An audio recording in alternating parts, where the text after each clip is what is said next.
Welcome to another episode of Rock and Recovery. It's your host, Jay. And today I've got a special guest named Mr. Whiskey. He has his own podcast. I think it's called Couple of Nukes.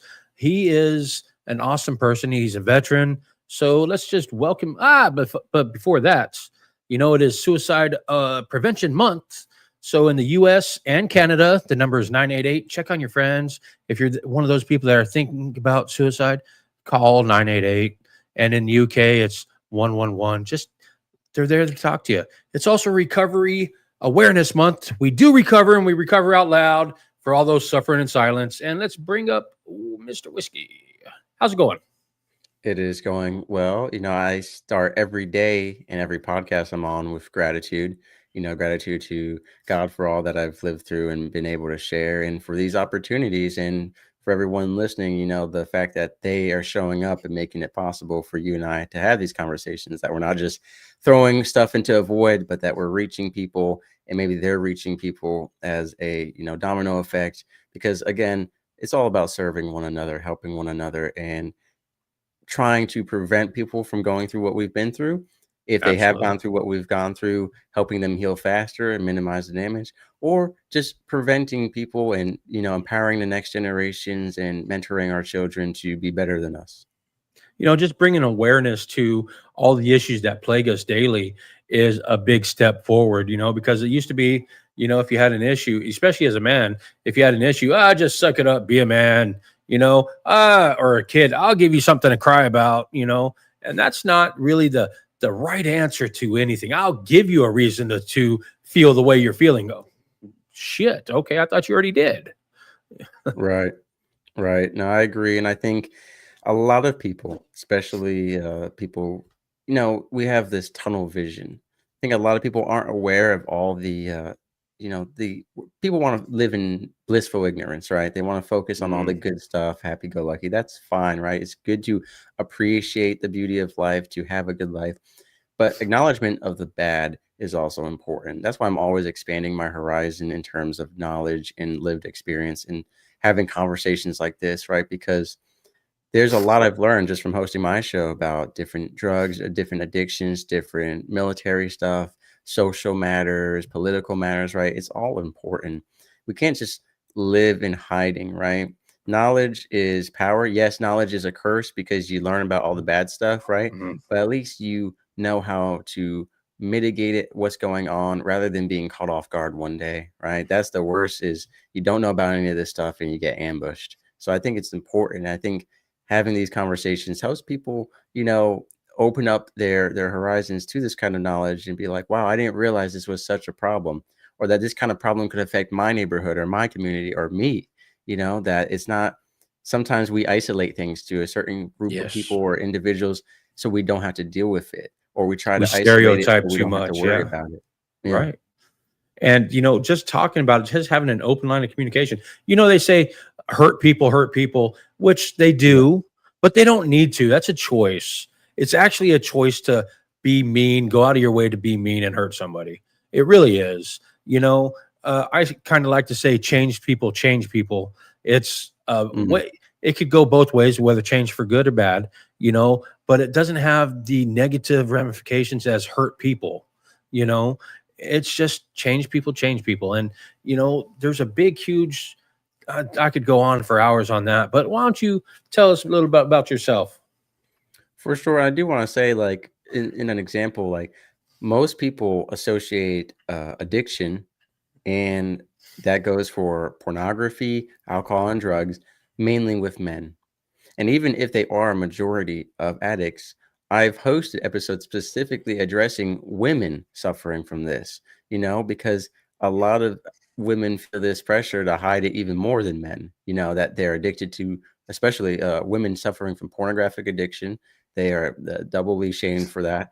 With alcoholism, we know, because they're mothers and wives, and they have a certain image to portray. So I know having episodes like that has just really opened my eyes, and I hope it helps other people understand that, they see us two gentlemen talking like, well, I'm a woman. What do I care about addiction? These guys Right. are talking about guy stuff. No, it's universal stuff, right? And no one is safe necessarily from addiction or from, the hardships of life. So I just want to say that. And then as far as me, I'm, as you mentioned, a veteran. I was an electrician's mate nuclear operator in the United States Navy. I ended up becoming a podcaster and a speaker and author, kind of by, God's plan, right? I didn't grow up thinking that. Obviously, when I Right. saw speakers on stage, I think we all say, wouldn't it be cool to have an auditorium full of people and we're giving some kind of speech or something, right? Or it's either that or I could never do that. I can't talk in front Yeah. of people. Yeah. No. Yeah. Yeah. It's like a 50-50, because that was It's the either other yes thing. or no. It's like, no, it was Yeah. a hard pass for me. Nah.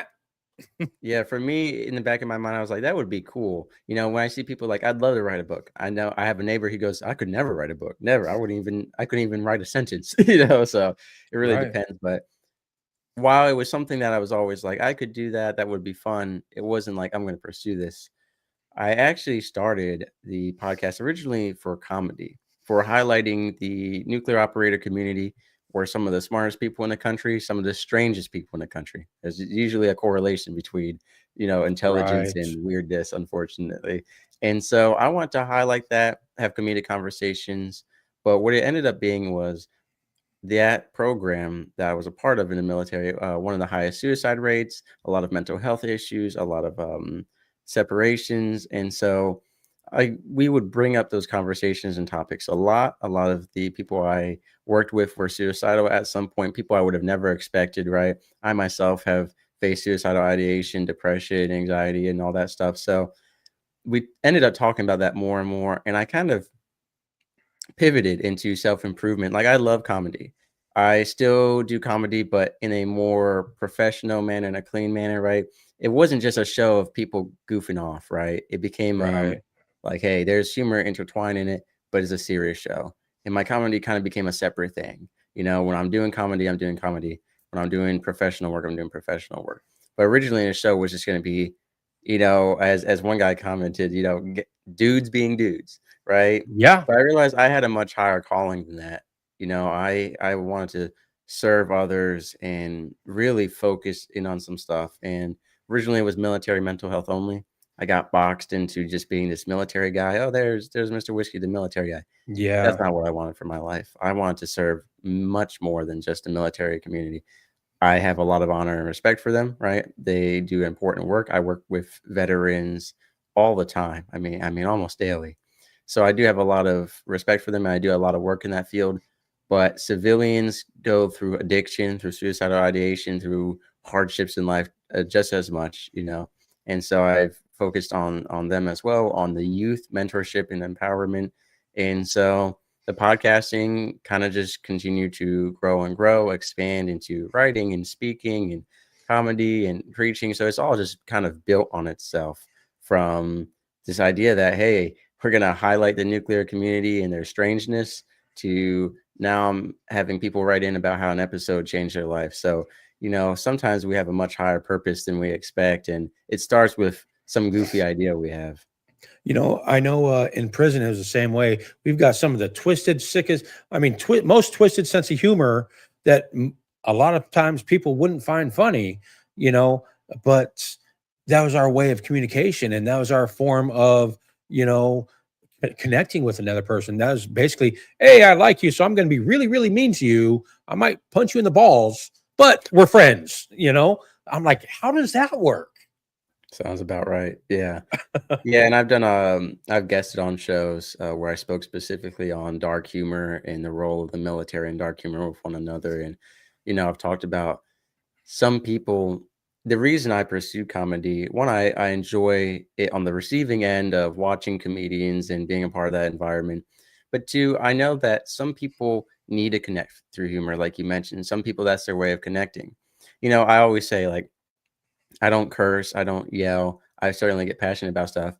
But so for those people who need someone to curse and yell at them, right? There are people out there like that.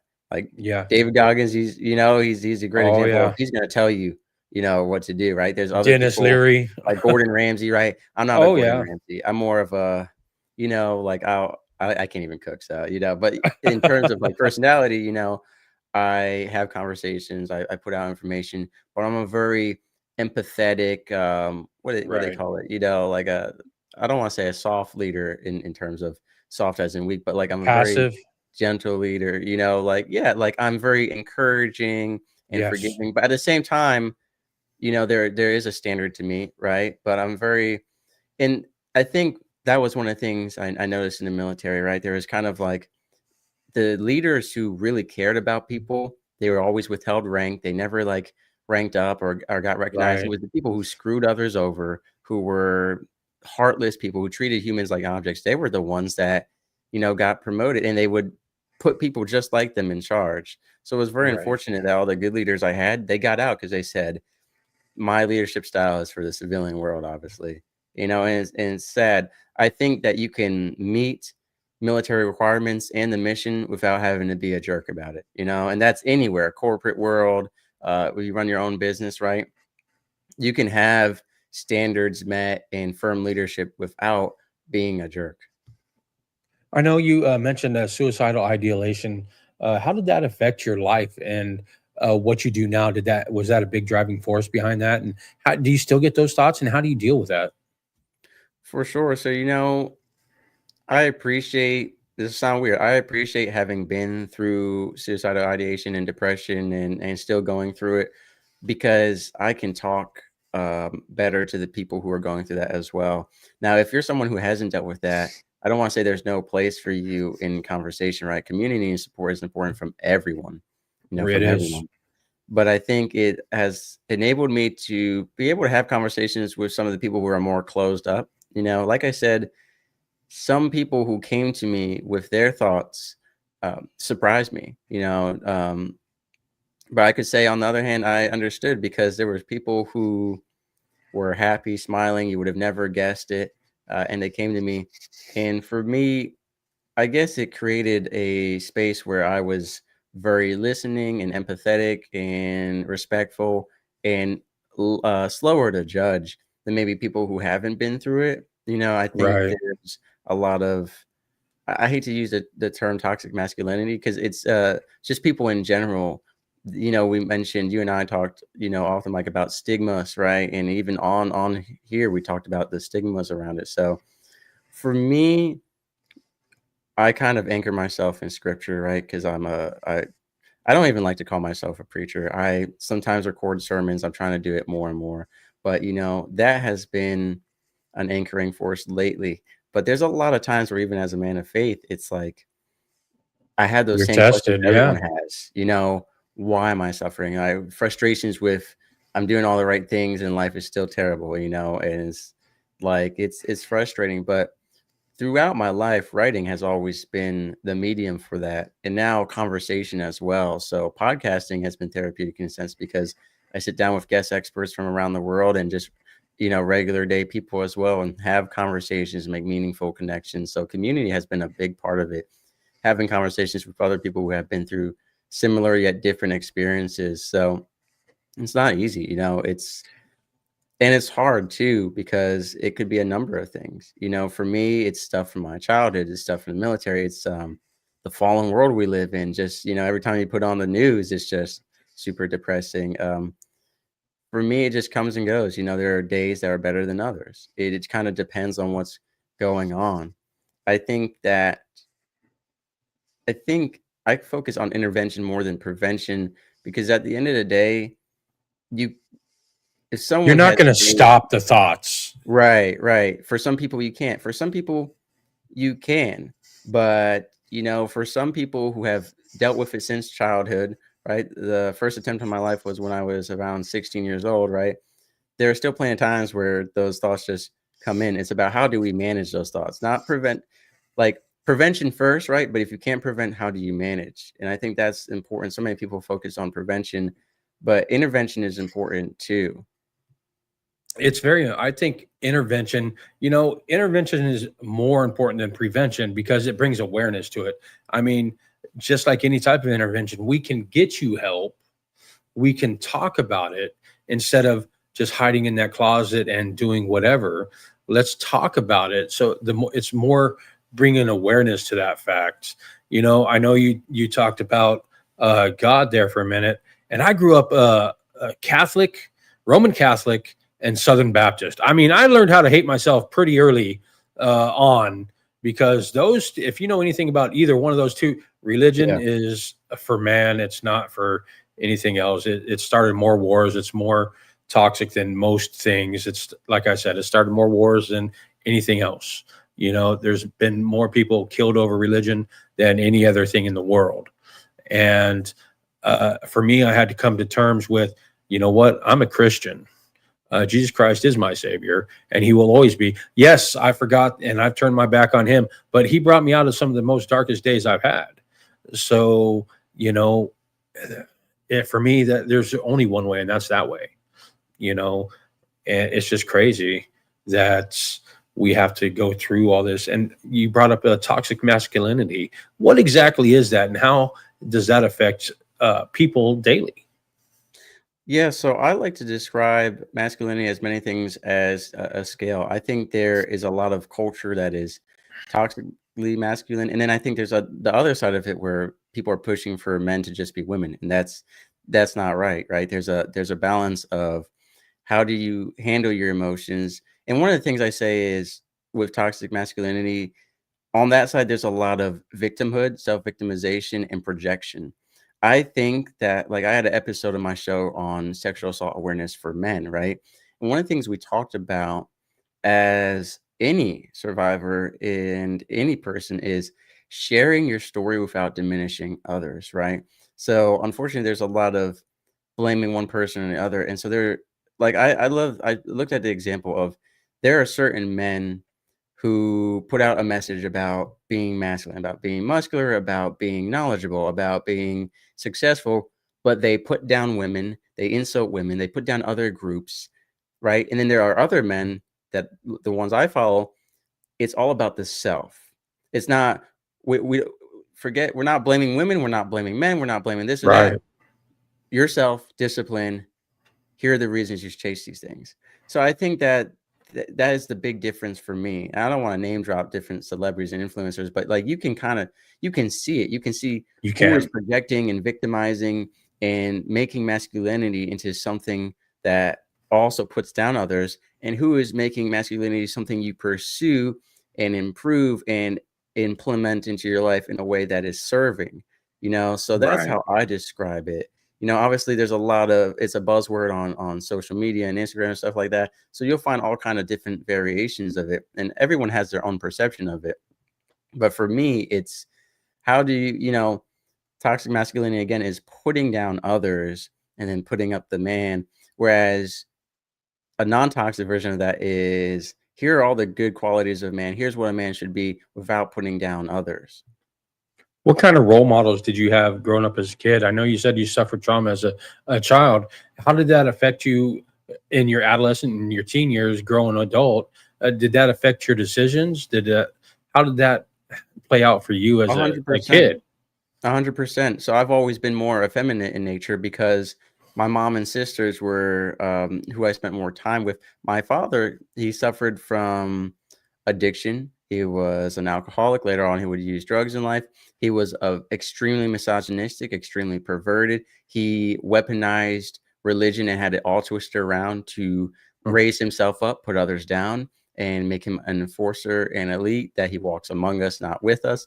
And so I grew up really not liking the type of man my father was. And so I grew up like with a lot of respect for women. Now, I always wanted a wife very badly because of the childhood trauma, because of the no love from my parents and wanting to escape that household. My reputation got damaged because I would ask out a lot of women because I wanted to get married and run away. But people took it as, oh, he's asking out women because he doesn't value them. He just wants to have sex. I never cared about sex growing up. My father was so perverted and misogynistic, and I saw the way he abused my mother and how my sisters, who were his daughters, didn't like him. I never cared about sex. I had a girl wanted me to take her virginity on prom. I said no. Like, I didn't care about that stuff. I wanted a wife, though, and I wanted it so badly that I wasn't willing to wait, right? So if one woman said no, then I would go ask out another one. Like, I wanted to get married because I saw marriage as independence, as once you establish your own family, I don't have to be with this family that doesn't love me. Obviously, that was unrealistic. Looking back, I say, okay, if I got married, how am I going to get a place to live? How am I going to Right. have these kids, right? But I wanted like 16 years old. Like I need to be married now. So that being said, later on, when I got into the military, and it wasn't just the same high school and asking out all the same girls in the group, when I went into online dating, I felt like I had a better experience where some of the women I connected with, well, they said, you were the first man to ever listen to me, or to this blows my mind. They said, you're the first man to not just like ask for nudes right away, or to try a screw right away. And it really blows my mind. I'm not saying I'm the best guy. I'm not saying I don't, lust after women. Unfortunately, that's just how it is. And I try my best to not do that, to be respectful, to manage those thoughts. But never once my first thought of meeting a woman the first time, you say, are you going to send nudes or something like that? Like, I've never understood that mentality. And I think that men who feel entitled to that are very wrong. I believe that, um, like sexual relations and that intimacy is earned, not a given, if that makes sense. Absolutely.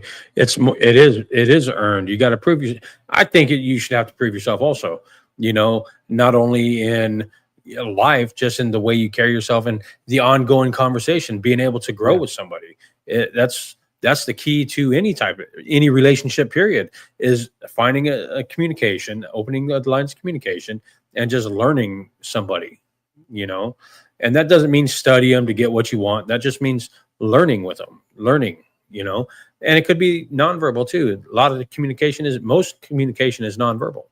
I think it's Yeah. 80 or 90% of communication is nonverbal. Like And active service, what you do for yeah, that person. absolutely. The way you're just there for another person, that's all that matters. And sometimes that's just letting them know, hey, I'm here. That's it. Okay, done. And so did you what were you ever addicted to anything growing up, or did the way your parents treated you lead you off of that, so you already knew that what you didn't want? So that's the interesting, there's a lot of case studies around what are percentages of, if you're the child of an addict, what's the likelihood? And it's almost a 50-50 split. For me, my father, I will say the one thing is he recognized how addiction was destroying his life and basically said, I can't defeat this, but I don't want y'all to ever face this. So he villainized alcohol and drugs. And it was hard because you see the hypocrisy. But He once I villainized was it, but he's doing it. right, but once I was at the maturity, and I think that some of my family members aren't, that I said, "You know what? It's hypocrisy, yes, but I can see that he is defeated and he admits that." Like, it wasn't like he said it just to be controlling of our lives. Like, "Oh, I'm telling you not to drink." Like, "Do as I say, not as I do," right? It Do as I wasn't say, not that. as I do. Like, there was a deep pain and suffering. He was a police officer for 25 years. Wow. Some of the stories he shared of what he had to go through, right? There's a lot there. The trauma with his mother's passing, right? I understand, and I accepted why he villainized it, and he meant it. It wasn't it wasn't about control or anything. There are some alcoholics and addicts who they say, "Hey, don't be like me just because I'm the parent and I'm telling you. All right, what's the reason? I told you so. That's why." It wasn't that. He didn't want us to experience that. And I unfortunately am one of the only family members who have actually spent enough time with him and understood him to that level to understand that. And that is even more painful, right? Because if he had just been controlling and saying, because I said so, right? You can be angry with him, you can hate him. Because I know he is defeated and powerless and he doesn't want this fate. It's sad. You're watching him die. He's physically dying from his addiction. And I've done all I can. I've tried to help him out that I can. And it's difficult. But to your point, to what you asked, because of this, I was never interested in alcohol, right? I've had guests on my show who started drinking at 11 years old. They're like, I was a kid. My parents had alcohol on the table. Of course I tried it. I was never like that. It was so villainized in my life. My perception of what it did was so different.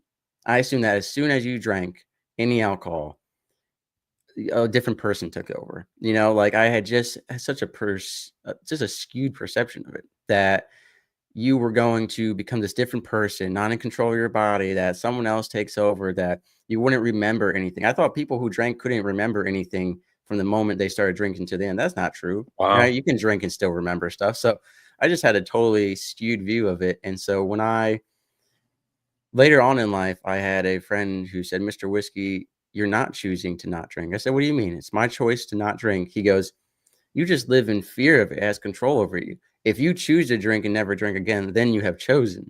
But until you do that, you're just living in fear. And I said, I don't know, dude, this is a terrible idea. What if I become addicted? Like I come from a family of addiction.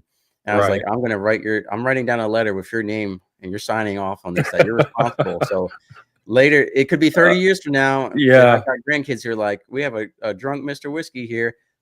Your name, I'm going to show them the letter. It was your fault.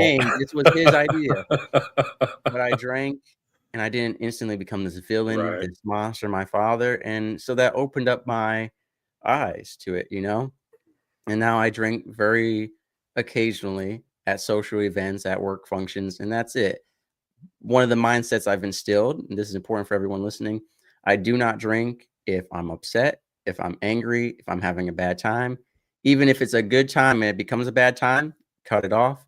That is one of the biggest things, right? I don't drink to cope. One of the number one reasons people become addicts. And I don't drink to become this socially cooler person or whatever it is, right?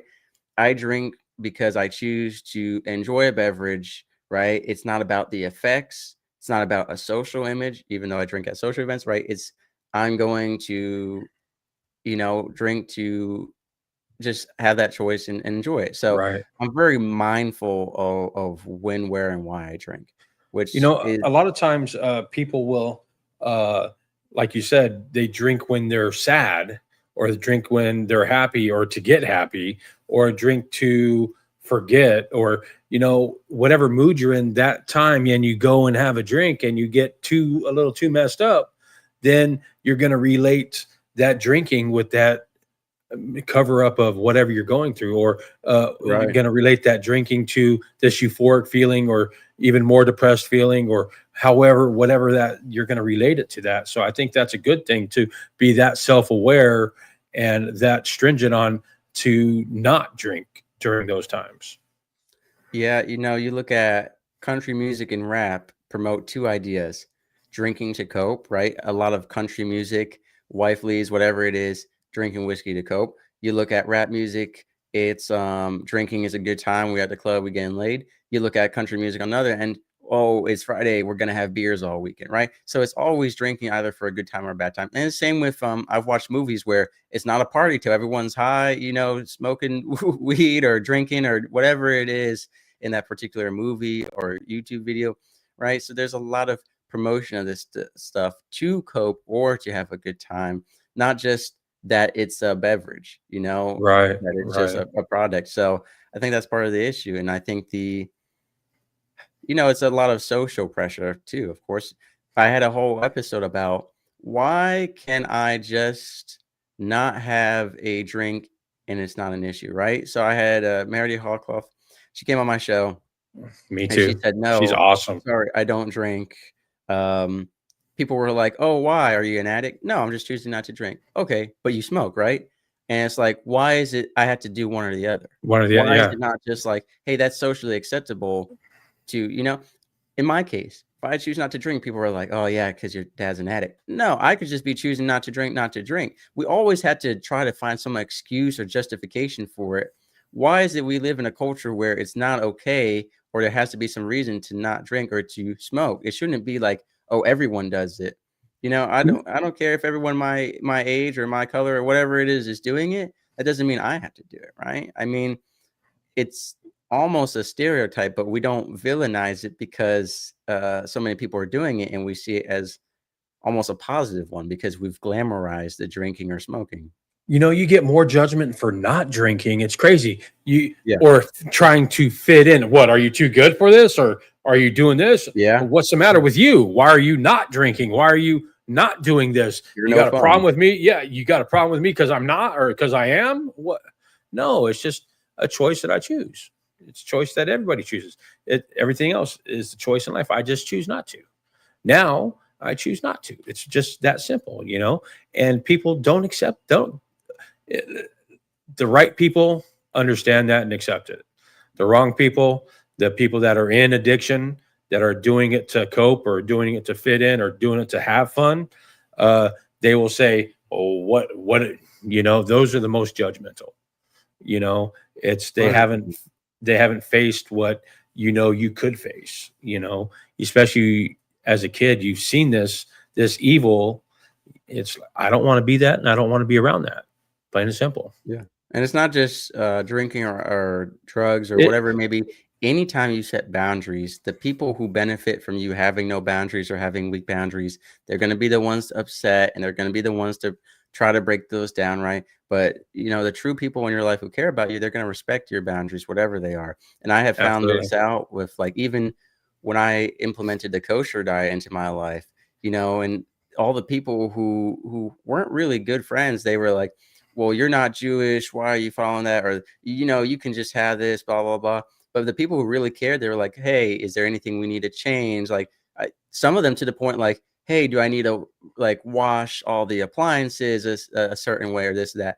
But the people who were like just so friends, they were the ones constantly saying, you don't need to follow that, or you're not there Right. for that, right?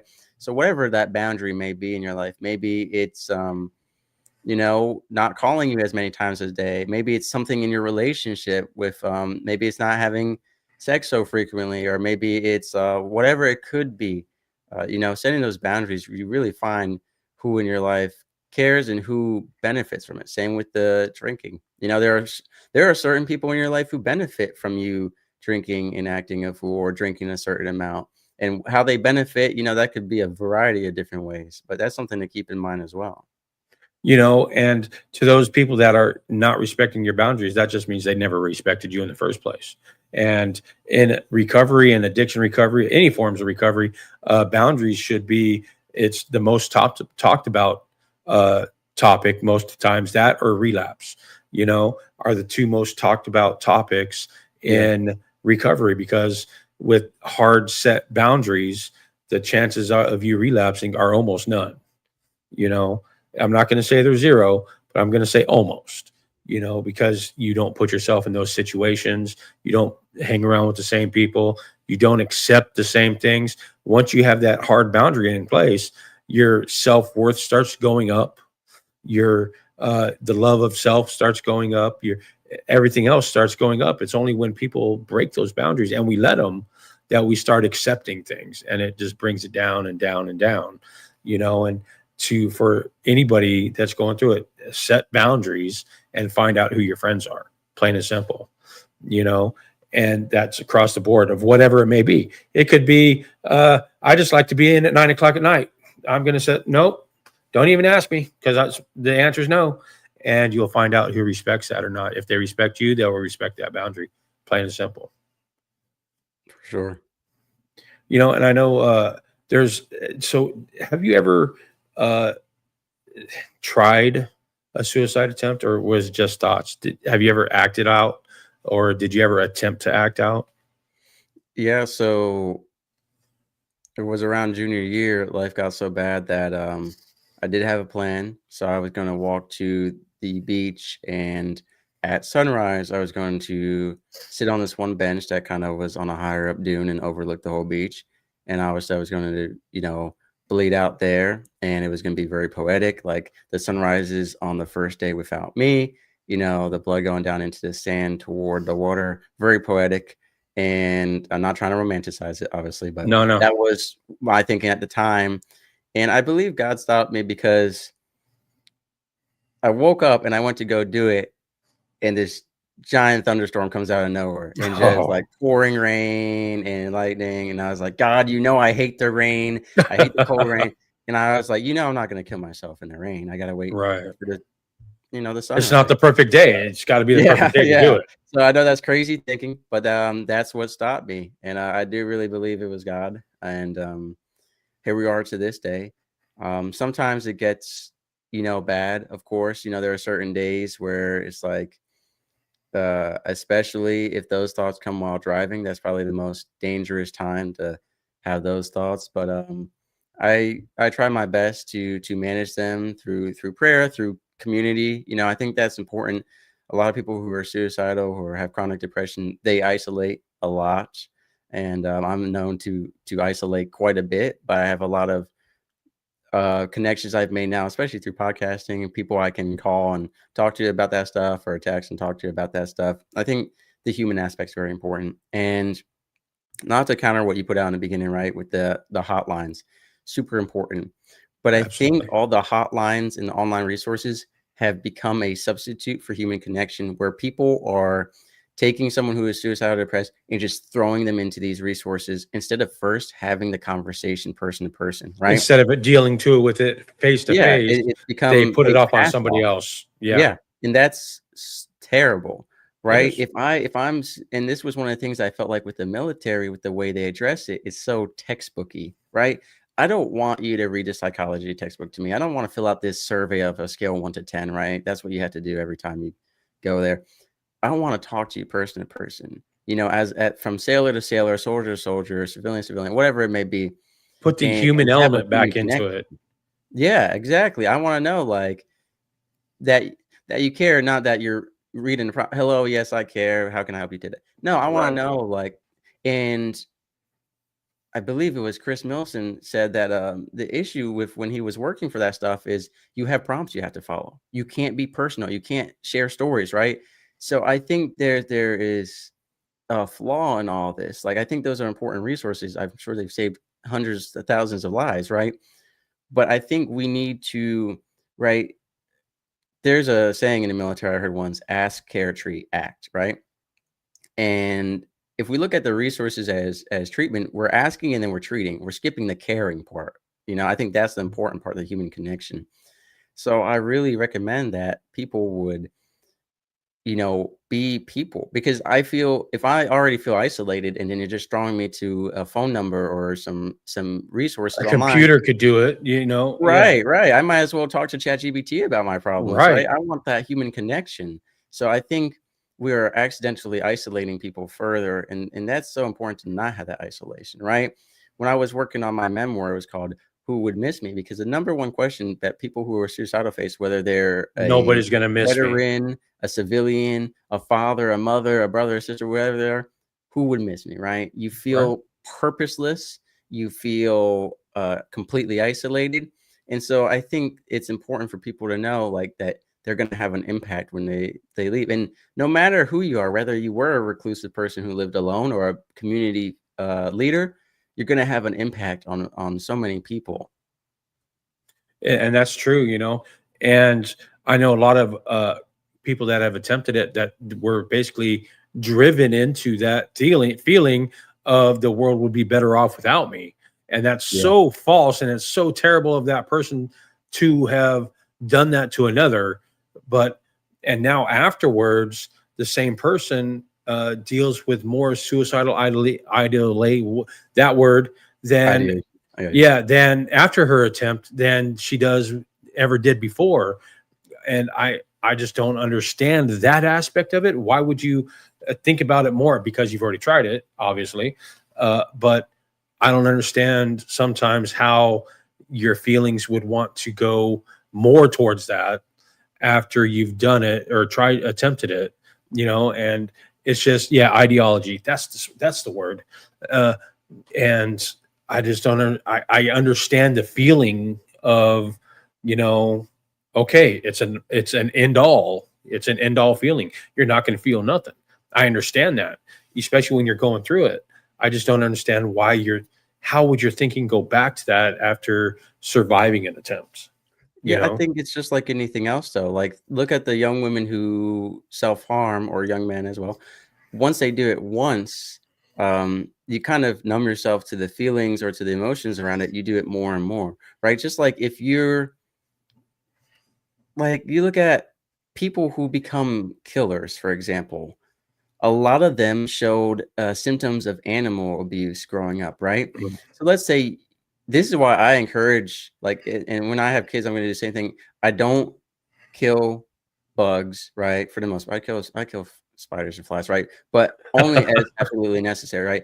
I've Right. always been the kind of guy where if there are worms on the sidewalk, I pick them up and I put them back in the dirt, right? Because I love the idea of, Jesus said, he who could be trusted with a little can be trusted with a lot. It's a ripple effect, right?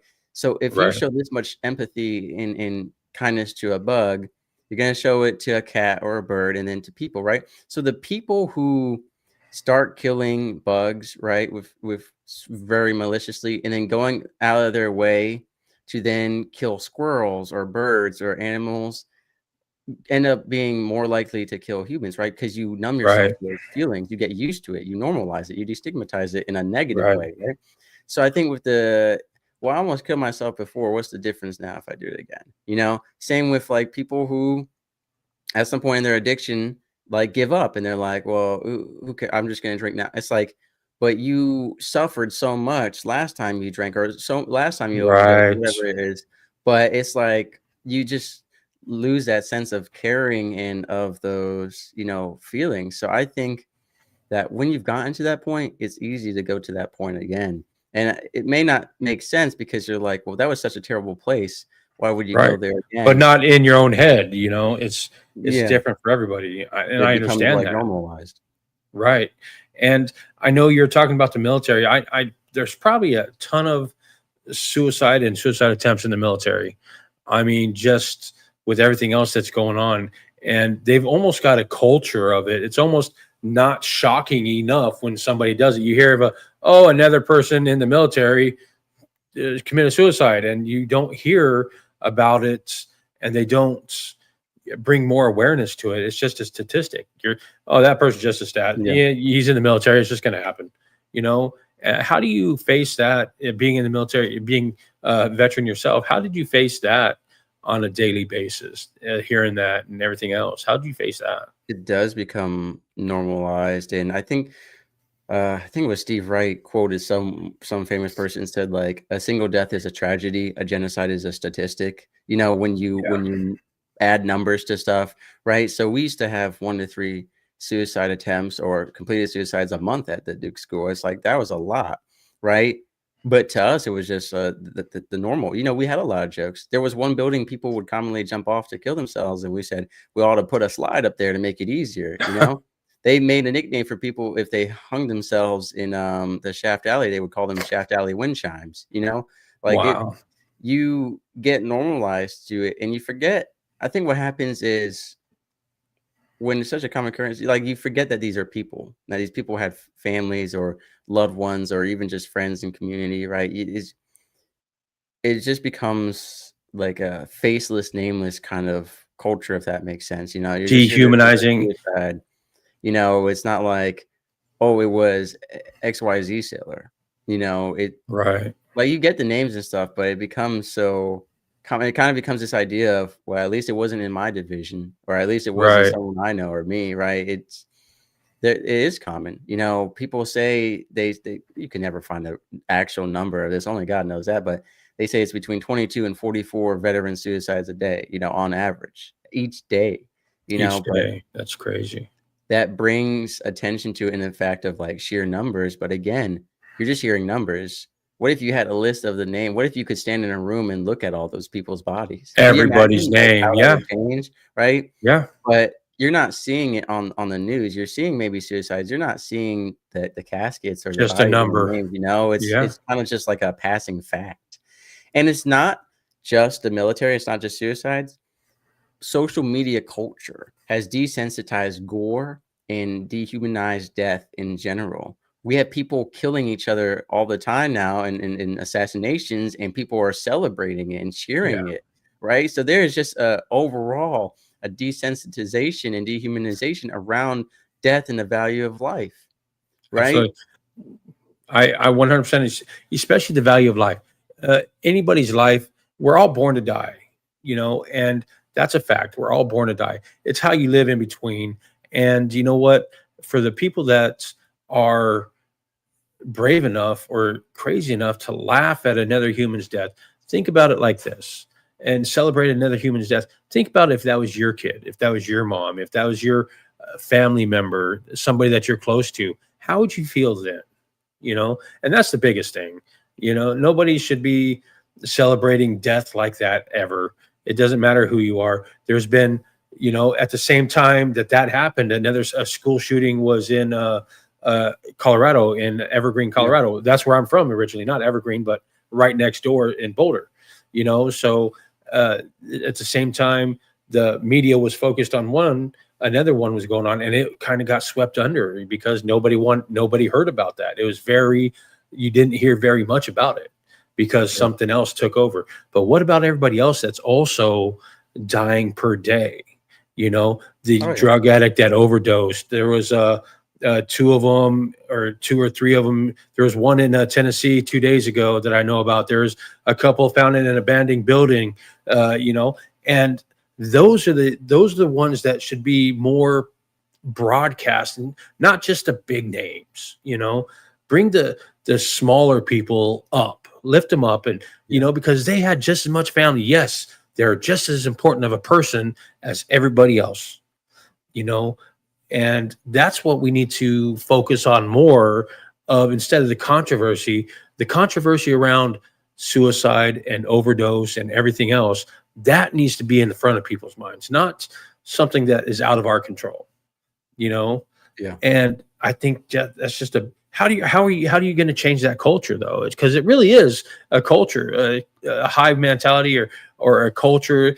And we've just did away with awareness. People get killed on Instagram and other social media platforms, right? They are watching it, and it's being memed and turned into jokes, and people aren't being raised with a sense of life. And this is just, it's ridiculous. And I don't want to get political, but I think with the whole abortion movement, I mean, we're teaching people that life isn't valuable until afterward. And then and then they're growing up, once they're born, if they're not aborted, that look at this stuff online.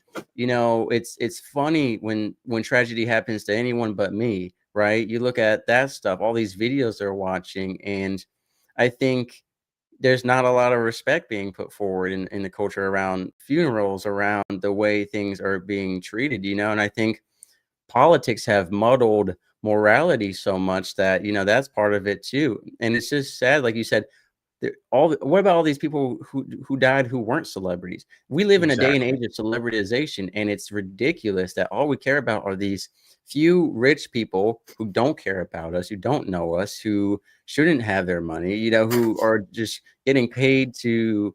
Some of them are just getting paid for having plastic, busts. It's ridiculous. Meanwhile, people like you and me are out here trying to save lives and help people. And if you and I died, no one's going to think it's a big tragedy on the news, right? Because we weren't a big enough name. But it's like, we had an impact. We have family, right? It's just ridiculous that we're so focused on celebrities and celebritization, and then what is trending online. I think it's not just the gore videos and the dark humor. I think it's also, we have so much of social media is sexualized. We have really sexualized everything. Everything is dirty humor, or sexualization of women is selling so much. And again, I'll say this for those who want to come after me. I blame both men and women, right? Both consumer and provider, creator are guilty. I don't approve of men who are supporting that content or paying for that content. I don't approve of the women making it. And in newsflash, only like 0.001% of podcasters, only 0.001% of Hollywood stars, only 0.001% of OnlyFans are making that much money. The average is much lower. The average woman on OnlyFans, from the recent report, makes $138 a month. That's it for selling her whole body and all her dignity and intimacy and privacy. So I think we really need to, and we can't, it's hard to do this, rehaul all of social media. What if social media was just a place where people, what the internet was supposed to be, a place of education? What if Instagram, instead of all these gore videos and these OnlyFans models and all these clickbait stuff, it was historical facts, science facts, like education? We just need to get a limit on social media, period. Because let's face it, these new generations, that they're glued to the TV or their iPad or their phone or the video game or whatever else. When I was growing up, we had radio and like 7 channels, and outside. and outside was way funner because the inside we had to be around our parents that probably were going to tell us to get up and change the TV because we didn't have a remote control. Go change it to channel 12 or 7 or whatever. I was told many times, go change the station, you're closer, or don't come back until the freaking lights are on, and don't make me call your name 3 times or else you're in trouble, and it's the truth though. I remember going miles and miles and miles away from the house, and it was just crazy the things that we did as kids that people are getting in trouble now for. That's what's crazy about it. It's just we need to bring the human aspect back to humanity, and it doesn't. It's a long process, but there needs to be a human aspect brought back to humanity. Just like the suicide hotline. I think if they were able to share stories with each other, and just like most recovery centers have former addicts and people that street smarts that they went through it, they've got them working there, for a reason, because they're relatable. And I think the more relatable you are in certain subjects is the more you're going to have not only a lived experience, and the more people can connect and more people will listen to you because what you've gone through it, and they will listen because they might be going through the same similar circumstance, feeling the same way. And I think that's the most important part, is the connection aspect of it, the similarities instead of the differences. It doesn't matter across the board. We're all human. That's similar enough. We all bleed red blood. That's similar enough, but people don't see it that way. Yeah, I agree 100%. And that's coming up to the end of the show, but I want to tell you, I want to ask you if you have anything else to say to anybody out there that might be listening. No, just that, we talked about isolation, and we talked a lot about the bad of social media. What I want to say is something I have found beauty in is most of my connections are virtual. They're people I've podcasted with, people from different groups. And I want to say, if you're having trouble wherever you are, making friends in there, I call it the real world, right? Wherever it is, out and about, in your church community, in your school, in whatever town you're in, I do think the internet is a good place. Navigate it safely, right? But you can find some connections, some lifelong friends, right? I mean, Mr. J, like you said, the reason you're doing this is because of someone you met online, right? So there are good connections to be had. There is Very good community and care to be found. And so I encourage everyone who's feeling alone to try to find it. And if you're having trouble, I didn't know about stuff like this when I was growing up. Obviously, it was, all the technology was changing and social media was changing. But I think now we're at a point where there are hundreds of Facebook groups, different Instagram communities, if you're on the TikTok, YouTube, whatever it is, made for people. Especially Facebook has groups specifically for people who are survivors of domestic violence, of sexual abuse, whatever it is. You can find a place to connect, and you only have to share as much or as little as you want, but you can find cultivated life lessons, advice, people who relate to you, connection. Even if maybe you're someone who's formerly incarcerated, there are Facebook groups or other online groups for that, where you can connect with people who only understand you. I think that community, just like veterans, only people who served or did time will actually understand to the full extent what it was like, So I think it's important to find your community and find people. You're not alone. Find your people. You don't have to be alone unless you choose to be. There is healthy isolation, and then there's unhealthy isolation. Know the difference. And when you start feeling yourself going into that unhealthy isolation, reach out and call somebody, or put plans in place to others that care about you, like a safety plan, that if they don't hear from you in an hour, or whatever it may be, if you're going to go through this, if you feel yourself sinking down into a depression state, let somebody know that I'm probably not going to be talking to you. I'm not going to be reaching out to you, but will you please check on me and so, and it just helps. It does really help, and that's one of the biggest things, is that connection aspect. We need to bring humanity back. Yes, there's 100% good resources online, but you got to search for the right ones. And some things are becoming trendy, and just be able to do your research and just be careful, and that's the main thing, is because there's a lot of bad that will look like good too. Oh, I connect with these people. They look like real people. And then all of a sudden they're not, and you're just brought down even more. Yeah. And that's where the danger areas are, the fake, the the street, the content people that are doing it because it's a fad, or it's the in thing right now.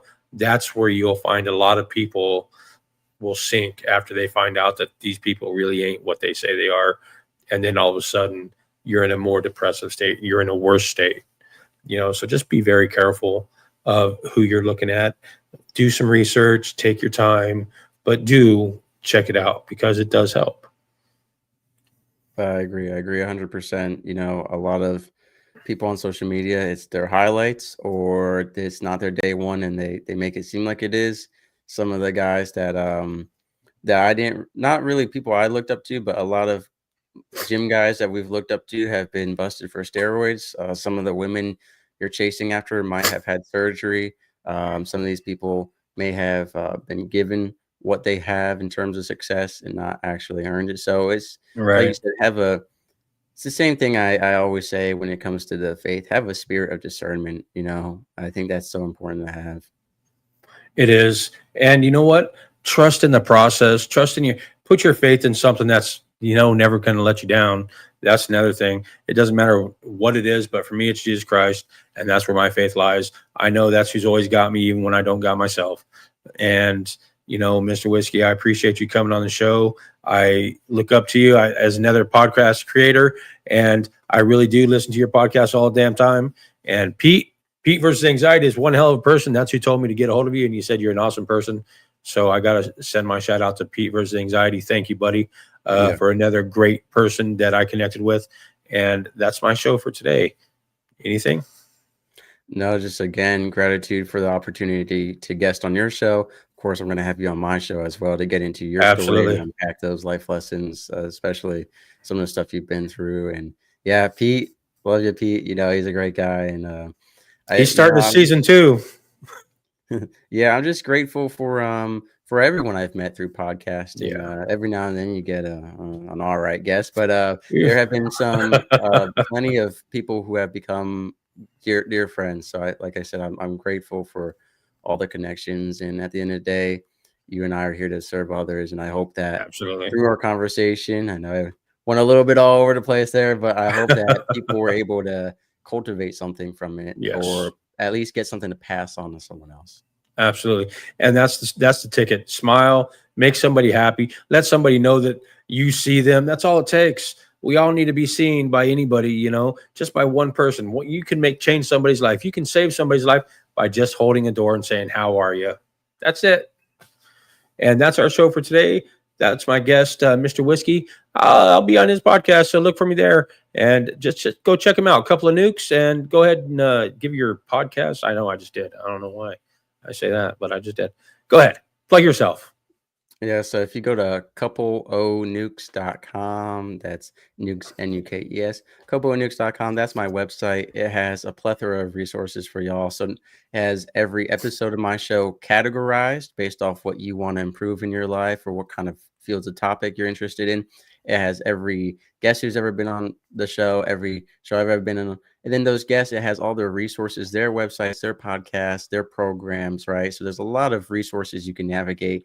And again, those are also categorized. So if it's suicide prevention, if it's addiction recovery, if it's physical fitness, if it's women's health, men's health, mentorship and parenting, dating, I have it all categorized for y'all, as well as just some of my written works, and then comedy and other stuff that I think, I always recommend it. If it's not for my show or for me, just going through all my guests and their trove of, resources, you can find a lot there.